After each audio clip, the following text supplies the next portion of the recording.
Les gars du bateau m'ont appelé. Ils m'ont dit de me préparer. S'il vous plaît, priez pour moi. Le moment est venu. Vers l'Espagne! Vers l'Espagne! Pas d'arrêt, on avance. La route entre l'Afrique de l'Ouest et les îles espagnoles des Canaries est maintenant l'un des points d'entrée principaux vers l'Europe.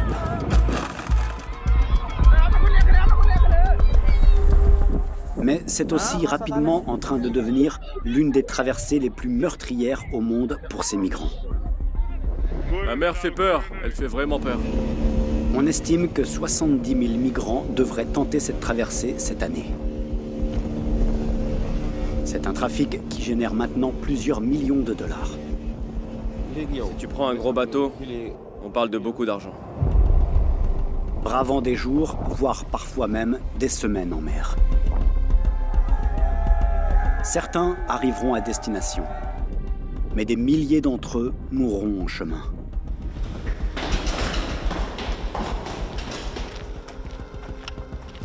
Un bateau vient d'arriver ? Oui. C'est une catastrophe qui se déroule en temps réel, balayée sous un tapis de gros titres internationaux. Une personne est morte ?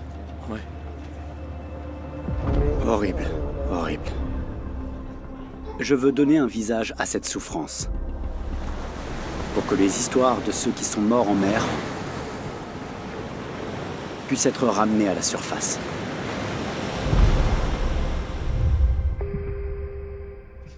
Salut mon frère Mamshek. C'est le jour du départ aujourd'hui. On m'a appelé et je pars là. Inch'Allah.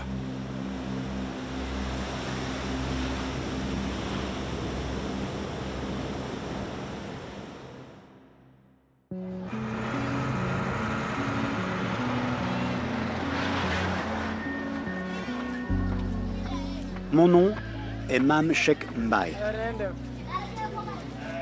Pendant 10 ans, j'ai travaillé dans les îles des Canaries pour assister les migrants et réfugiés qui arrivaient d'Afrique de l'Ouest. Mais je suis récemment rentré dans mon pays, le Sénégal, un des points de départ principaux pour les migrants qui souhaitent aller en Europe.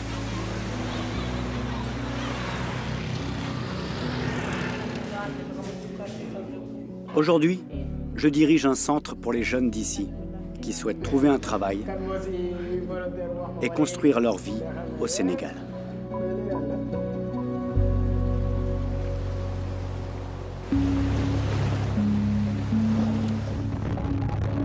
J'ai été le témoin du traumatisme qui affecte ceux qui survivent, à ce qui est aujourd'hui décrit comme la route migratoire la plus dangereuse du monde.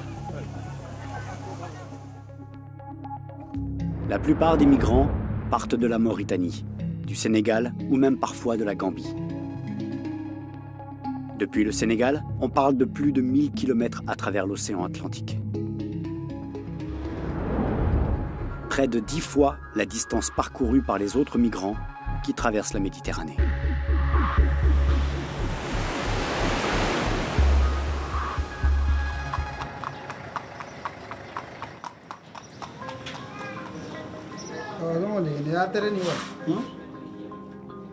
Une partie de mon travail consiste à informer ces jeunes gens des risques qu'ils courent s'ils décident de faire ce voyage.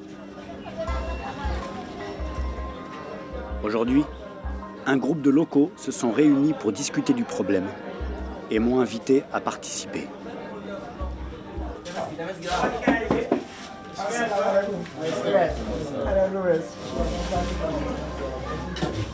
C'est dur au Sénégal. C'est tellement dur que beaucoup de jeunes ne trouvent pas de travail.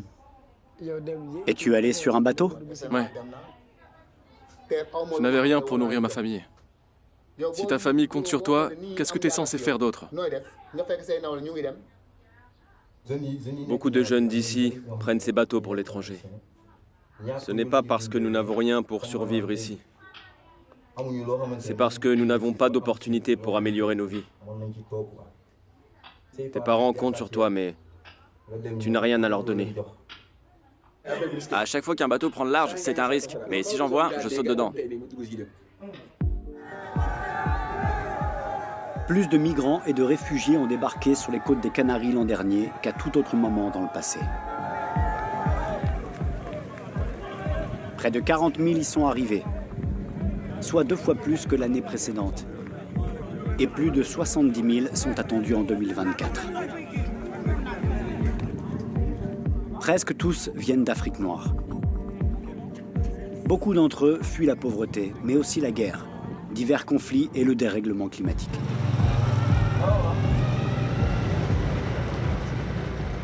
Mohamed était paysan. Mais depuis plusieurs mois, il conduit un taxi-moto afin de gagner assez pour se payer la traversée. Je ne sais pas si le bateau que tu vas prendre sera plus gros que celui-ci. Oui, ce type de bateau, il devrait contenir au moins 120 personnes. Mohamed est le fils aîné dans sa famille. Comme beaucoup, il garde ses plans secrets pour ne pas les inquiéter. Ce que j'espère une fois là-bas, c'est de gagner de quoi pouvoir entretenir ma famille. Ils sont tout pour moi. J'ai fait tous les boulots imaginables, mais les choses n'allaient pas mieux.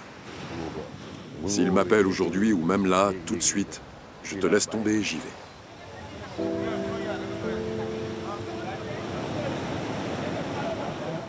Et si les choses tournent mal? Comment penses-tu que tes enfants ici au Sénégal vont le vivre?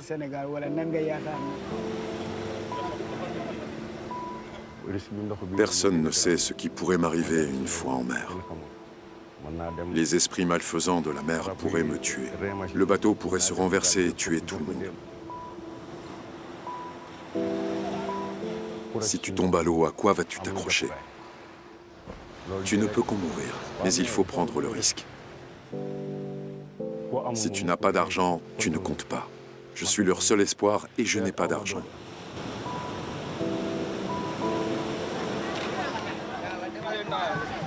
Mohamed n'a jamais été en mer. Mais un pourcentage important des migrants sénégalais qui partent en bateau travaillent dans le secteur de la pêche. Une des raisons principales est la chute des stocks de poissons, du fait de la pêche hors quota, en particulier par les bateaux étrangers. Il y a un bateau qui amarre là. Ils sont partis à la pêche ce matin? Ouais. Cheikh Mbeng représente la communauté des pêcheurs là où je vis, à Toubab Dialaw, au sud de Dakar, la capitale. Salut, comment tu vas? C'est tout ce que tu as attrapé aujourd'hui? Ouais. Ils sont partis ce matin et ils sont revenus avec ça. Ça illustre bien les difficultés en mer. La pêche est vraiment difficile de nos jours.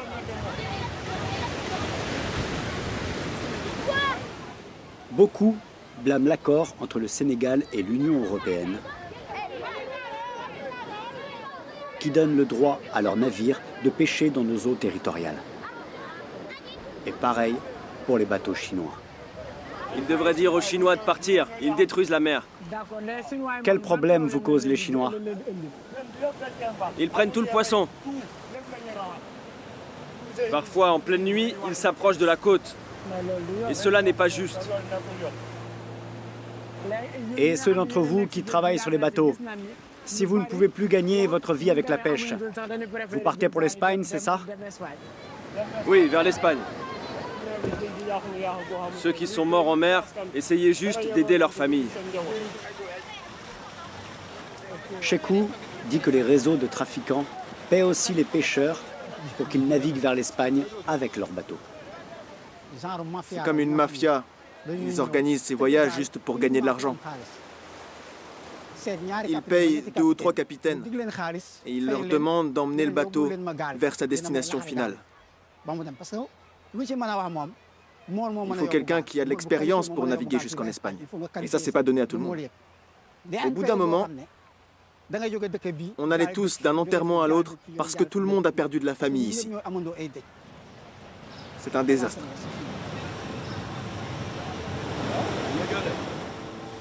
D'après l'association humanitaire Caminando Fronteras, plus de 18 000 migrants ont perdu la vie lors de cette traversée depuis 2018. Parmi eux, on compte plus de 2000 femmes et enfants.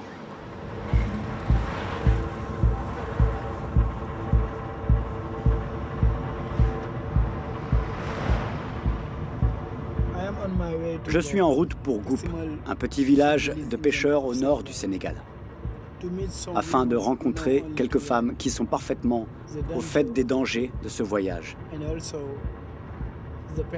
et de la peine que ressentent les familles abandonnées.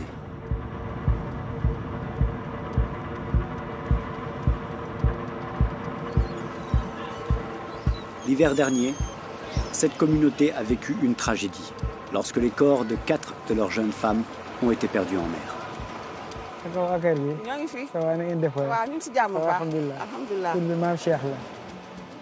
La fille de Fatim, Mame Astou, avait seulement 17 ans lorsqu'elle a disparu un soir en rentrant de l'école. Ce jour-là, je suis allée dans notre chambre. Il y avait des bagages et des carnets partout dans la pièce. Je l'ai appelée Mamastou, Mamastou, en vain. Je suis retournée dehors et j'ai demandé aux autres enfants d'aller la chercher. C'est là que j'ai entendu des gens crier près de la côte. J'y suis allée en courant et là, on m'a dit que plusieurs jeunes femmes étaient parties en bateau. À ce moment-là, j'ai tout de suite su que mon enfant était morte. Les cris étaient tellement forts, je savais que le bateau avait chaviré, que mon enfant n'était plus de ce monde. Le lendemain, c'est elle qu'on a trouvée en premier. Elle était empêtrée dans un filet de pêche. Elle n'a pas été bien loin au final.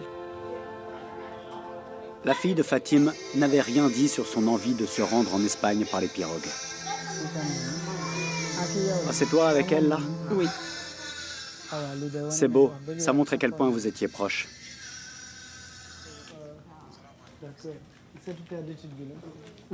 C'est son certificat d'études? Oui.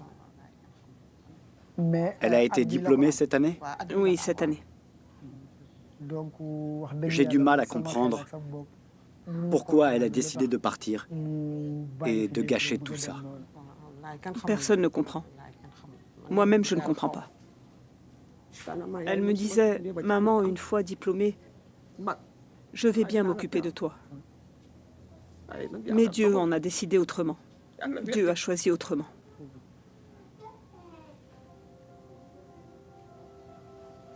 Je suis désolé.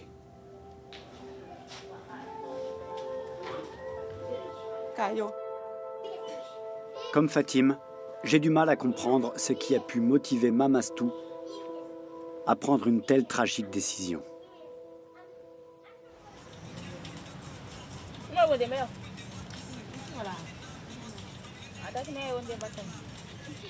J'attends beaucoup de ma conversation avec Sata, 19 ans, et une amie de Mame Astou, qui elle aussi était sur la pirogue cette nuit-là.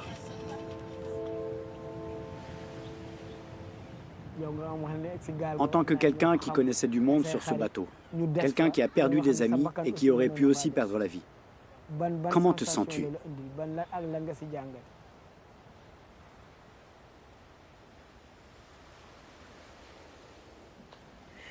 C'est fini.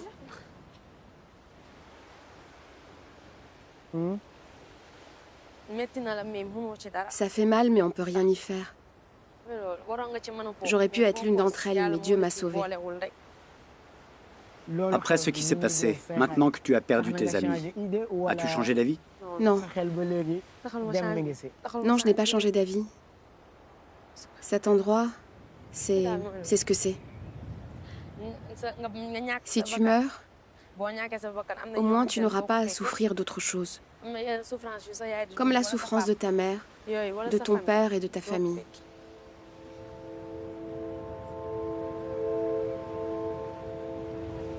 Tout comme Sata, je me demande si Mame Astou n'en pouvait tout simplement plus de voir sa mère souffrir. Malheureusement, partir n'a fait qu'empirer les choses.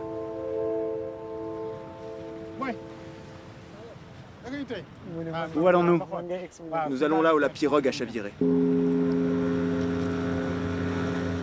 Ils ont au moins retrouvé son corps. Beaucoup d'autres ont disparu sans laisser aucune trace. La semaine dernière, une autre tragédie est venue frapper ce village. On les a vus couler. Et j'ai pris mon bateau et je suis allé à leur rencontre. Avant même que j'arrive, l'un d'entre eux avait déjà coulé, donc j'ai juste pu tirer l'autre hors de l'eau. Les jeunes filles qui sont mortes, je crois qu'il y en avait 4. Où est-ce que c'est arrivé? C'est arrivé ici. Le gros bateau était amarré ici et les filles étaient sur la petite pirogue. Elles approchaient et c'est là qu'elle a chaviré. On m'a dit que Mamastou avait pris peur et voulait revenir vers la côte. Le lendemain matin, mon plus jeune frère a jeté son filet et c'est là qu'il l'a trouvé. Il a jeté son filet pour voir s'il y avait du poisson, mais il a vu le corps et il a appelé à l'aide.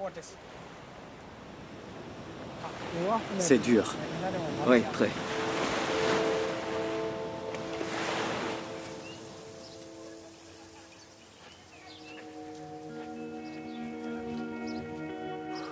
Maintenant qu'on m'a raconté l'histoire d'Astou, je me demande ce qu'il pourrait arriver à Mohamed. Il est toujours motivé pour son départ et a reçu des nouvelles des passeurs aujourd'hui même. Ils m'ont appelé un peu plus tôt et m'ont dit que le départ était imminent. A priori dans la semaine. Je ne sais pas encore quel jour. Ok, bien. Je prie pour que le voyage se passe bien. Mohamed loge chez son amie Sarah, qui a auparavant déjà aidé d'autres migrants à préparer leur voyage. L'Europe, c'est pas comme ici. Je n'y suis jamais allé, mais j'ai beaucoup d'amis qui m'ont raconté leur vie là-bas. Ne t'engage pas dans des plans bancals. C'est pas une bonne chose.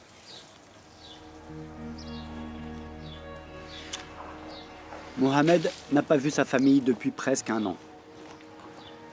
Depuis qu'il a déménagé pour vivre plus près des principaux points de départ. Salam alaikum. Oui, alaikum salam. Mon ami, c'est une belle ferme. Il faudra que tu viennes travailler dans la mienne.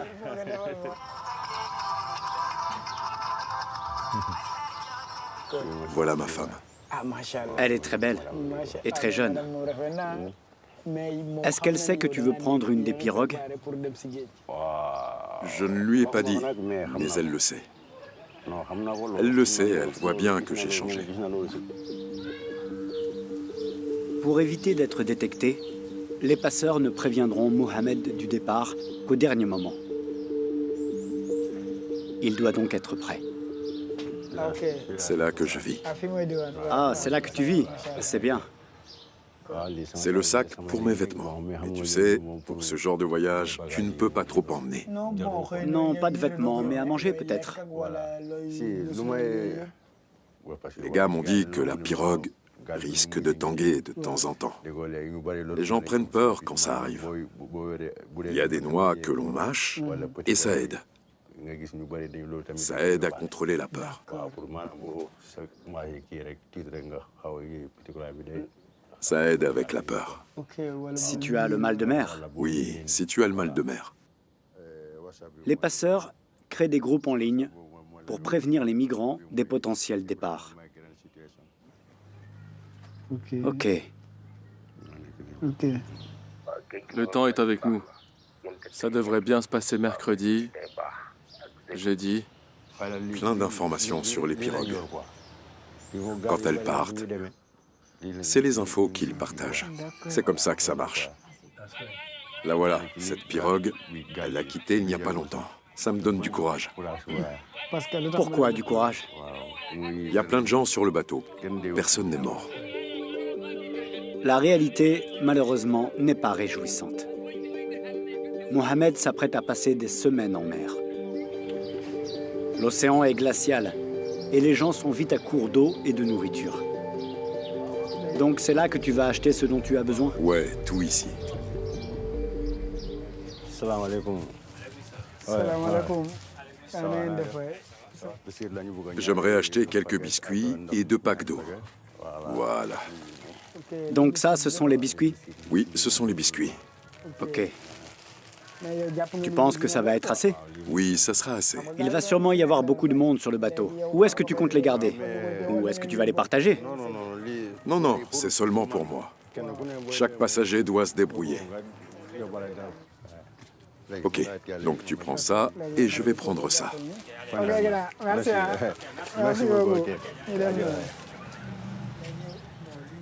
Voir Mohamed acheter de l'eau et des biscuits me rend anxieux. Ce n'est pas assez pour un voyage qui risque de prendre plus d'une semaine. La réalité nous rattrape vite.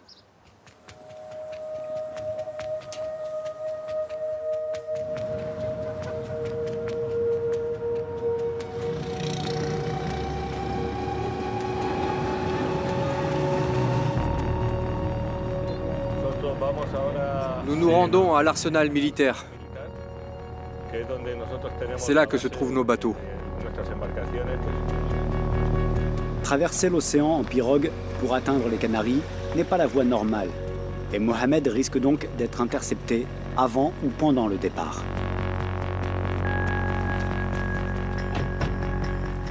Depuis 2006, l'Espagne a déployé une force permanente au Sénégal afin de stopper les réseaux criminels. Bien, je vais te faire visiter. Merci beaucoup. Le lieutenant Antonio Fuentes dirige une équipe d'officiers du renseignement qui travaillent avec les autorités locales afin de collecter les informations sur les passeurs. Nous souhaitons contrôler la migration vers les îles. N'oublions pas que l'Espagne est la frontière sud de l'Union européenne. Une fois qu'un migrant en situation irrégulière arrive en Espagne, il a accès aux autres pays de l'UE sans aucune restriction.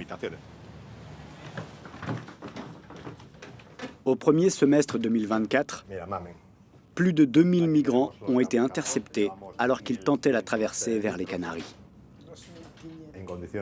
Lorsque la mer est agitée, c'est difficile pour nous.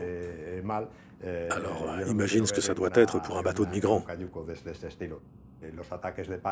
Une personne qui fait une crise de panique, le mal de mer, les bagarres sur le bateau, c'est l'enfer.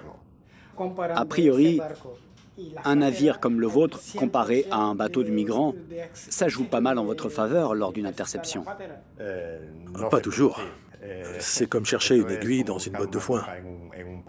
C'est très difficile. La mer, l'océan Atlantique, est très très grand.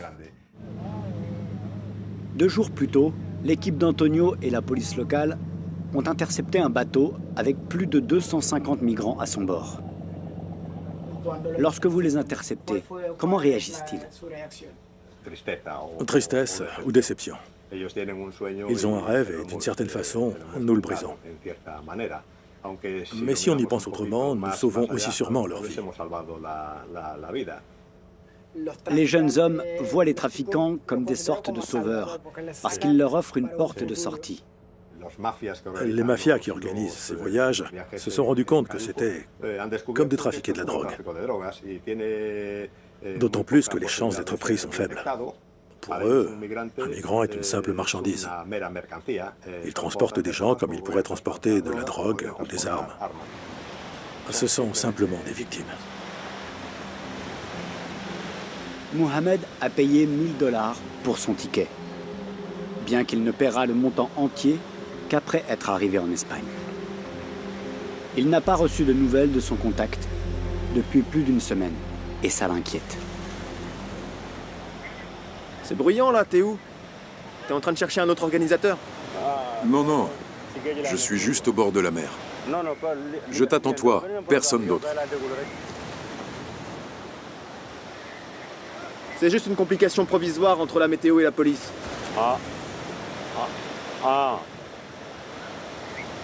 Mais nous partirons à la première opportunité. Il y a beaucoup de surveillance en mer. Mais on a de quoi gérer ça. C'est pas un gros problème pour nous. Fais-moi confiance. Veille à ce que ton téléphone soit toujours chargé. On peut partir à tout moment. Ok, ça marche. Inch'Allah. Merci, merci.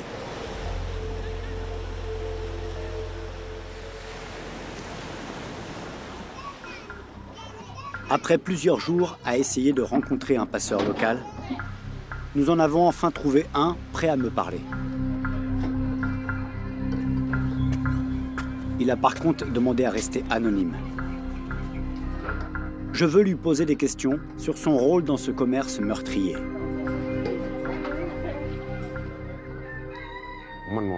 J'ai mes propres raisons. J'ai passé presque 6 mois bloqué à terre parce que je ne trouvais pas de boulot.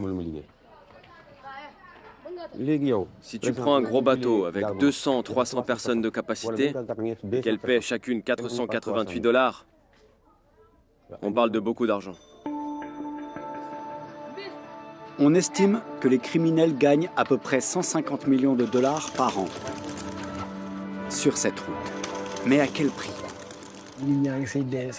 Des gens de la communauté sont morts pendant ce voyage. Qu'est-ce que ça te fait? C'est pas facile.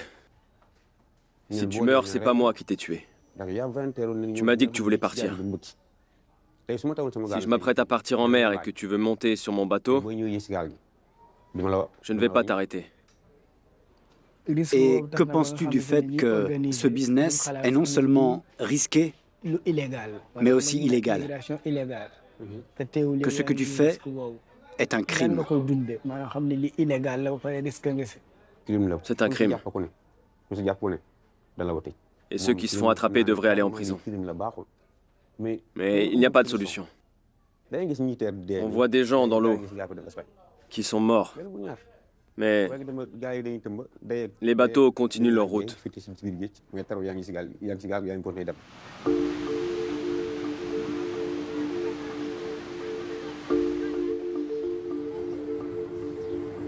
Les passeurs viennent de passer le coup de fil que Mohamed attend depuis des semaines.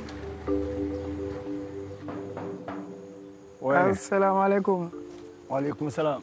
Mohamed, Salut, Mam. ça va? Ça va. Comment va Sarah? Il vient de sortir. J'ai déjà préparé tous mes bagages. Vraiment? Ça peut être pour ce soir ou demain matin? Oui, ce soir ou demain. Comment est-ce que tu te sens là?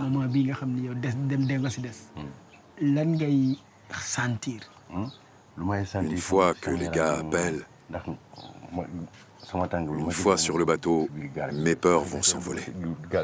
Tu ne penses même pas que tu pourrais changer d'avis? Non. Ça n'a jamais été une option.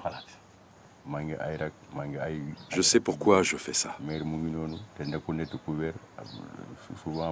J'ai de nombreuses responsabilités. Et tu comprends bien que si tu y arrives, tu ne verras pas ta famille pendant plusieurs années. Oui, c'est inévitable. Ils vont me manquer, mais on s'est fait à l'idée.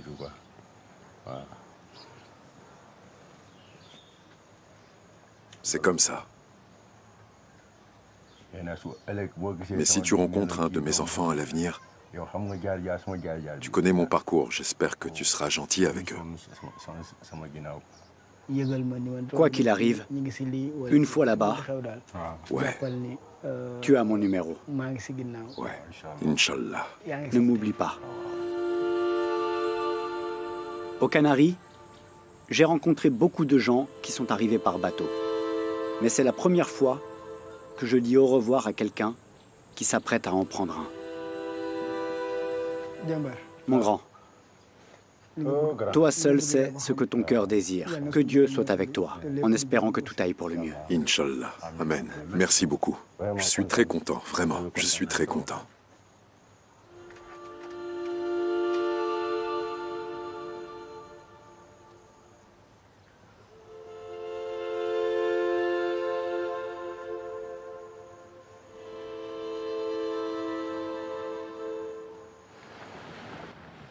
Mohamed est maintenant entre les mains des passeurs.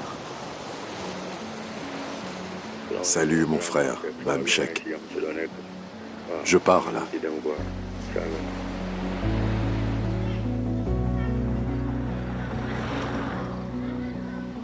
Une cachette secrète pour commencer. Nous sommes nombreux. On remplit la maison. Il y a des gens du Mali et de la Guinée. Et puis, cap vers l'inconnu. Ils nous emmènent dans des petites pirogues de 10, 15 personnes avant qu'on arrive sur le gros bateau, puis on part. Je parle à Mohamed une dernière fois, avant qu'il ne prenne le grand large.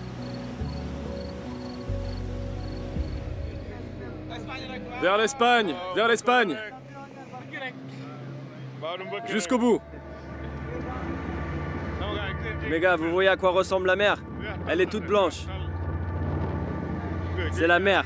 C'est la mer. Ça fait peur. Ça fait peur.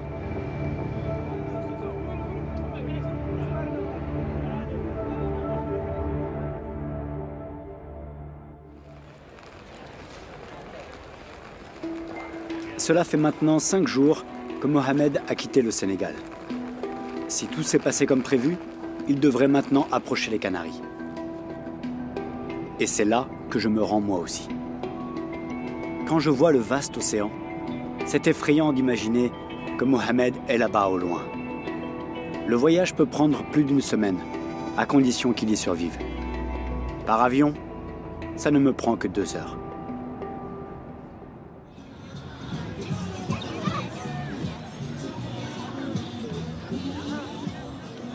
Les îles des Canaries sont une destination populaire pour les millions de touristes qui s'y rendent chaque année.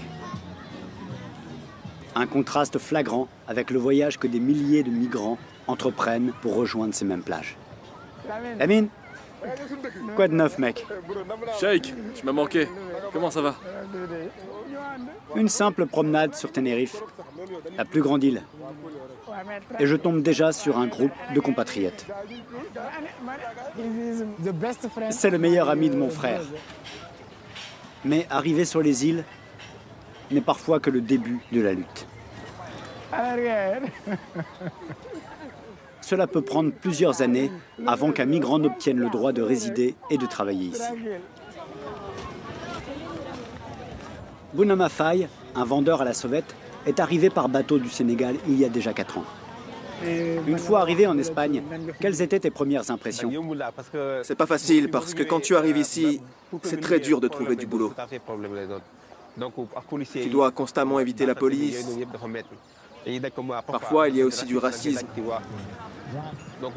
On ne savait pas à quoi s'attendre une fois ici. Si on avait su, on ne serait pas venu. J'ai vécu quelque chose de très difficile cette semaine.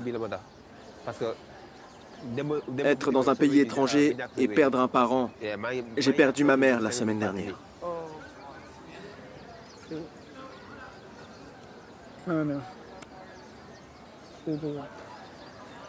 Mais c'est la vie, tu sais. C'est comme ça que ça marche. Il y a des bons et des mauvais moments. C'est vrai. Ouais. Laisser sa famille derrière lui est exactement ce qu'a fait Mohamed. Tout ce que je sais, c'est qu'il est parti depuis la côte sud du Sénégal, près de la frontière avec la Gambie. La mer est de plus en plus agitée et je commence à m'inquiéter. Ils ont trouvé un bateau à peu près 800 km des Canaries. 5 personnes sont mortes, mais plus de 60 survivants.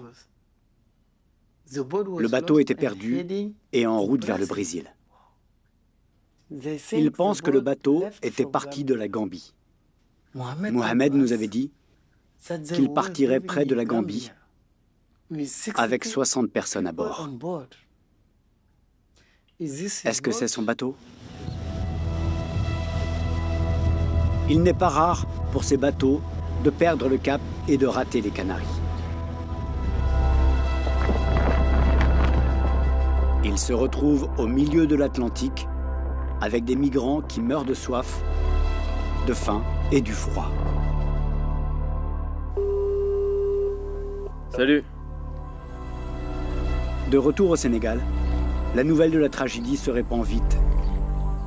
Et Sarah, l'amie de Mohamed, s'inquiète.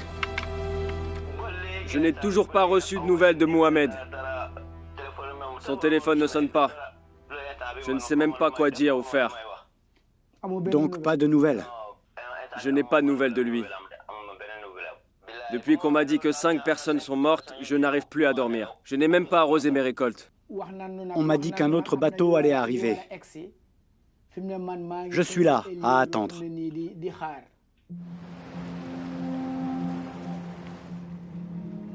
Un contact dans la sécurité au Sénégal me confirme que le bateau de Mohamed n'a pas été intercepté. Et ils n'ont pas fait demi-tour non plus. Cela veut dire qu'il pourrait arriver ici dans les 2 jours.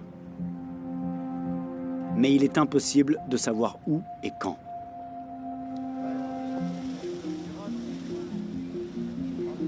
El Hierro est la plus petite des îles, mais c'est aussi là où la plupart des bateaux arrivent. C'est leur dernière chance de toucher terre. S'ils la ratent, il n'y a plus rien jusqu'en Amérique. Lorsque l'on reçoit une alerte et que les secours vont en mer, c'est là que les bateaux arrivent.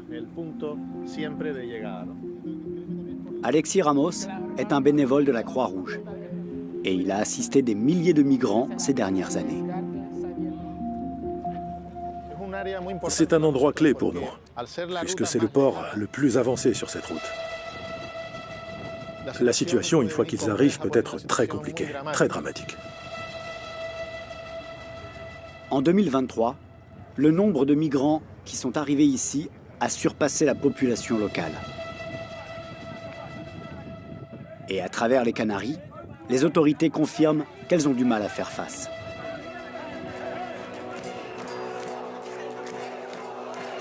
Cela a alimenté un virulent débat national sur la question de l'immigration illégale. Avec plusieurs centaines d'habitants des îles protestant dans les rues contre l'explosion du nombre de ces débarquements.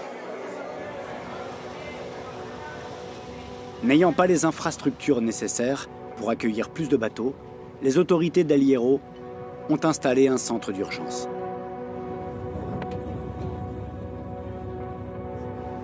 Nous sommes sur un trajet où les cas de déshydratation et d'hypothermie sont très visibles dès leur arrivée. Il y a des moments dramatiques où nous devons malheureusement récupérer des gens morts sur les bateaux.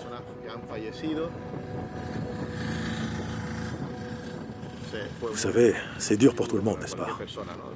Au final, nous sommes aussi des humains. Je suis très inquiet du sort d'un homme nommé Mohamed. J'attends Mohamed depuis 6 jours. Quand pouvons-nous espérer le voir arriver? C'est dur à dire même. Certains arrivent vite, d'autres prennent plus de 6 jours. C'est triste d'attendre après quelqu'un comme ça et j'espère qu'ils vont bientôt arriver sains et saufs. Certains bateaux arrivent à destination. Beaucoup font demi-tour. Et d'autres disparaissent tout simplement sans laisser de traces. Tout ce que je peux faire, c'est d'attendre des nouvelles.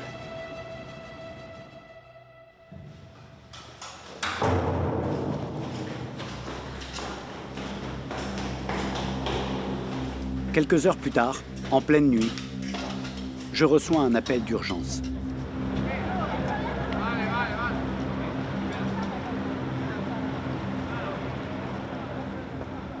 Une pirogue avec des migrants vient d'arriver à port.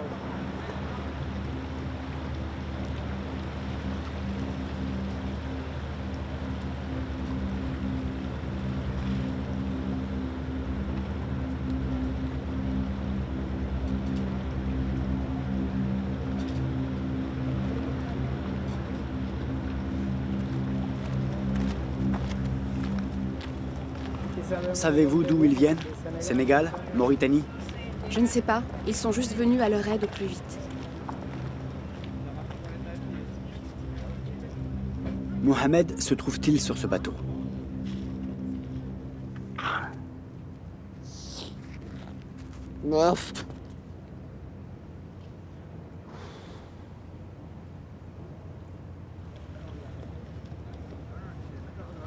Est-ce que c'est ton frère que tu attends? Non, seulement quelqu'un que je connais. Quelqu'un que j'ai rencontré au Sénégal et que j'ai suivi. Je suis sûr qu'il va bientôt arriver. Et vous êtes allé à leur secours? Ils sont arrivés à port d'eux-mêmes. D'eux-mêmes?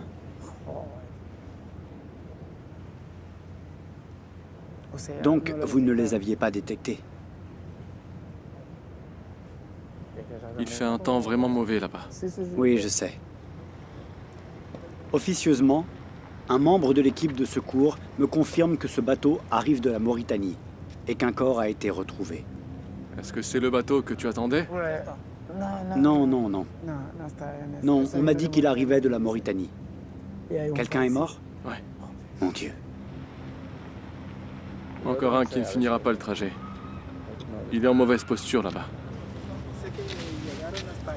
Il était trempé.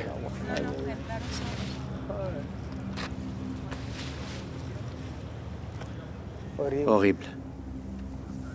Horrible, horrible. Restez fort. Merci. Pendant des années, j'ai travaillé pour aider les migrants des Canaries.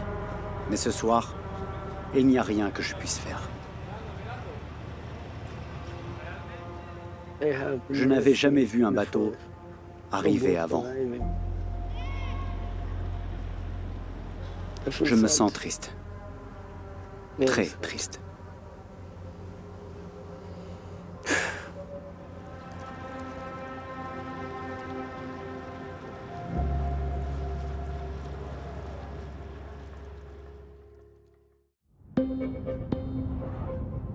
Cela fait maintenant une semaine que je suis sans nouvelles de Mohamed. Ici, à El Hierro, beaucoup de ceux qui n'ont pas survécu au voyage sont enterrés parmi les locaux. Aujourd'hui, nous enterrons le migrant qui est décédé sur le bateau. Son nom est Ousmane Ly. Avons-nous des informations sur sa famille? Rien? Nous ne savons rien. Quel âge avait-il? Nous ne savons pas non plus.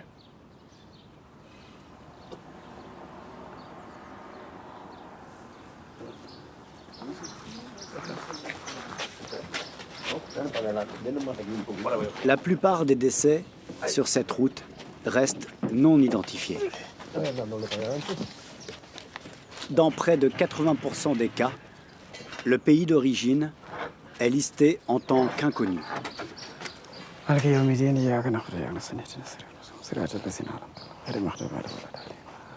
D'autres migrants, eux aussi arrivés par bateau, me rejoignent autour de sa tombe.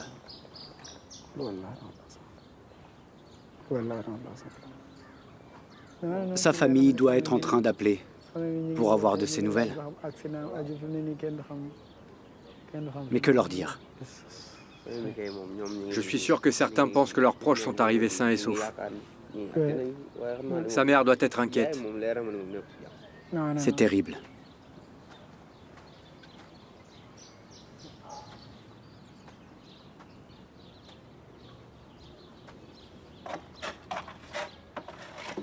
J'ai une tante qui n'a appris la mort de son enfant que 11 ans après les faits. 11 ans. Tu imagines? Le corps n'a jamais été retrouvé. C'est dur.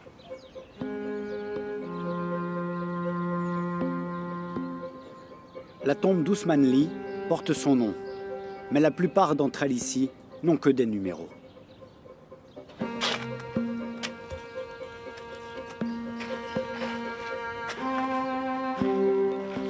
Au moins, ceux-là ont été mis sous terre.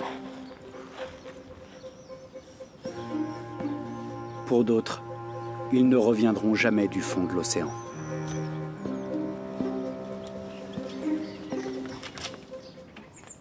Pendant ce temps-là, je rate un appel de Sarah, l'amie de Mohamed du Sénégal.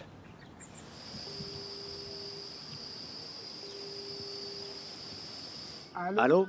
Allô? Allô, Sarah? Allô? Sarah, allô, je t'entends. Oui, il est là. Quoi? Salut, mon frère. Qui est-ce? Mohamed? Oui, c'est moi. Tu es au Sénégal? Je suis au Sénégal, mon frère. Je suis arrivé hier vers 3 heures du matin. Mohamed, attends. Je vais passer en vidéo pour pouvoir te voir.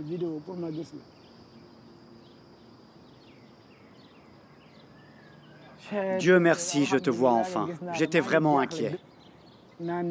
Je ne sais pas si c'est une bonne ou une mauvaise nouvelle. Dis-moi, qu'est-ce qu'il t'est arrivé? Notre bateau était OK, mais le moteur avait un problème. À part ça, le bateau était bien. Le moteur a tout gâché. Là, je n'arrive même pas à m'asseoir normalement. Parce que je me suis salement blessé là en bas. Mais tu dois aller à l'hôpital. Ah, mon frère. Tu dois aller à l'hôpital. L'eau de mer, le sel, il faut faire vérifier tout ça. Là, je veux appeler ma mère et ma femme. Bien, repose-toi et je te rappelle plus tard. Ok, pas de problème.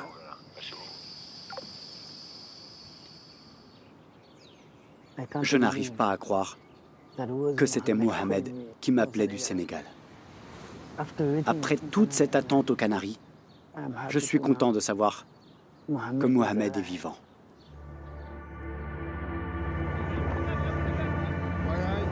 Mohamed partage cette vidéo du bateau après qu'ils ont dû faire demi-tour.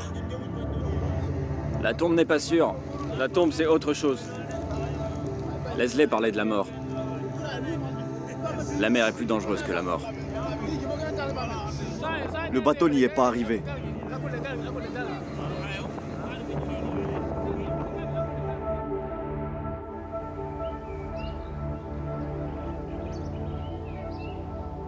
Après plus d'1 an à planifier son voyage, c'est retour à la case départ pour Mohamed.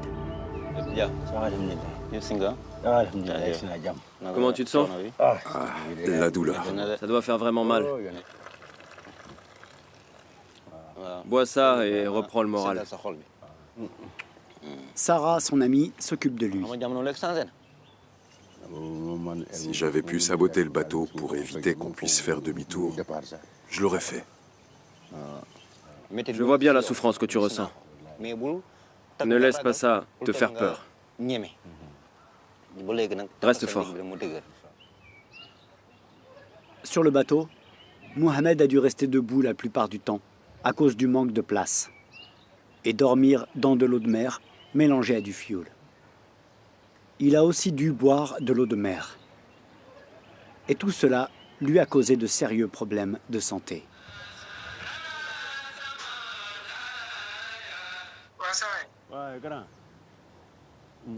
C'était très douloureux. Les 2 premiers jours, je vomissais tout le temps. Les gens ont commencé à crier, à délirer. Certains pêcheurs nous disaient qu'il fallait qu'on les maîtrise, que sinon une catastrophe allait arriver, qu'ils allaient soit passer par-dessus bord ou pousser quelqu'un dans l'eau. Le moteur chauffait et le vent était tellement fort. Certains des pêcheurs ont commencé à suggérer qu'il fallait se rediriger vers le Maroc. Mais le capitaine a refusé. Il disait qu'en maintenant doucement le cap, nous arriverions en Espagne vers 6 heures. Mohamed était à moins d'1 journée de voyage des Canaries, lorsque les migrants se sont rebellés contre leur capitaine. Ils ont tous commencé à se disputer, puis à s'insulter. Le capitaine a finalement craqué et a accepté de retourner vers le Sénégal. Tu voulais juste continuer? Oui, c'est ce que je voulais. J'en ai même pleuré. Nous étions tous inquiets pour toi. Sarah, ta mère, tout le monde. Revoir ton sourire est une victoire en soi. Mais je comprends pourquoi tu vois ça différemment. Je comprends pourquoi tu dis ça, mon frère. Mais pour moi, c'est un échec.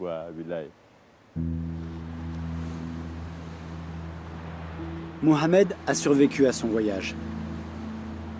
Mais les âmes de milliers de migrants qui n'ont pas eu cette chance hantent l'océan Atlantique. Leurs vies ont coulé avec leur rêve d'arriver en Europe. Et ce faisant, ont transformé la mer en fosse commune. C'est une tragédie sans fin.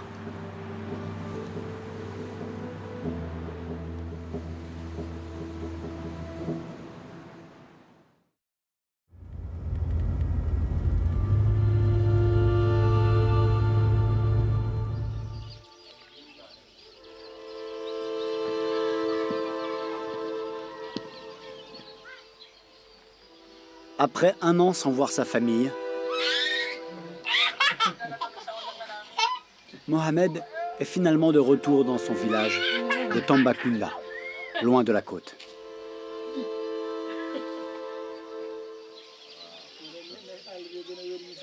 Tu es revenu voir ta famille?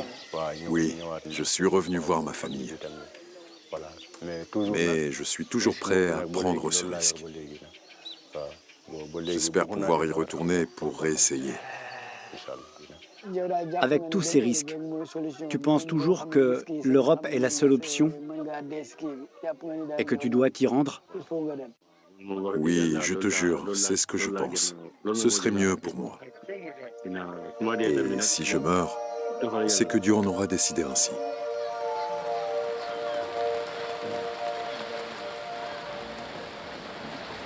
Si Mohamed finit par atteindre l'Europe, il ne verra pas sa famille pendant des années. S'il meurt en mer, ils l'auront perdu pour toujours. Quoi qu'il arrive, pour eux, cela sera une tragédie.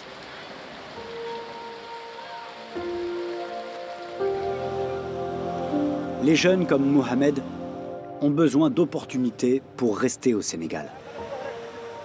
Sans cela, j'ai peur que mon ami Mohamed finisse par mourir, comme tant d'autres qui ont choisi de tenter la migration vers l'Europe, quitte à perdre la vie en chemin.